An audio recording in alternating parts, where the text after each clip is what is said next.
Each step, every bolt, every screw, every nut, every wire came from my thought process. That's the part that I love about it. Some people draw it out. I do it in my head as I go, and I just measure and cut and modify. The boat was a 24-foot Arrow with an inboard-outboard engine that a client of mine had that was leaking gasoline. I needed a motor, I needed a new bottom, I needed everything imaginable on it. So I pulled it home and parked it in my shop. I hoisted it all the way up to the ceiling to get it out of the way while I thought about it. In the meantime, I came across this Chevy dump truck that was running poorly, and I decided to park it underneath it.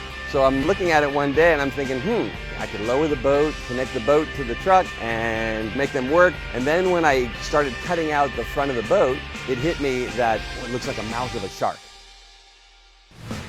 Kurt's father was a boat builder, and while at high school, Kurt started fixing boats. And in the last few years, Kurt's turned his hand to building cars. The Sharkboat Chevy is his third.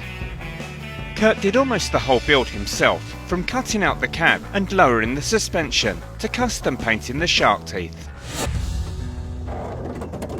It's a 350 Chevy, standard engine. I added some train horns, and then a chrome alternator and compressor and a battery switch, new grille, new bumper, and a little custom red emblem on the front there for Chevy. Of course, you've got the shark teeth that we custom painted, and then 7 coats of clear, and a lot of buffing and waxing. We had to lower the front end. I replaced a lot of metal on here. I had to fill all the area where the original door hinges were, and a new floor out of steel, and a custom bench seating. Because we had to raise the seat so high to look over the windshield to drive it, I had to extend the brake pedal and the gas pedal by about 6 inches.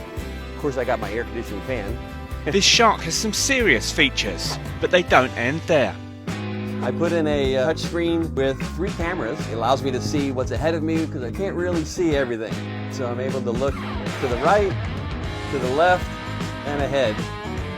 Every boat needs to have a bench seating for 6 to 8 of your closest friends, but instead of seat belts, I decided to make a custom lap bar that everybody can kind of hang on to. Of course, every ultimate shark truck needs to have some fishing rods. So when we go to the lake, we can do a little fishing, throw out a line from the parking lot. Kurt has carefully crafted this Super Shark, and it's even his daily driver. I drive it pretty much anywhere I want.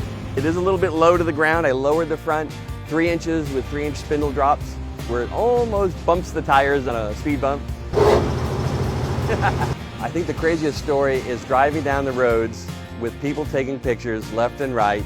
They're not paying attention to where they go, and next thing you know, bam, they ran into the car beside them. It's quite unique. It's one of a kind.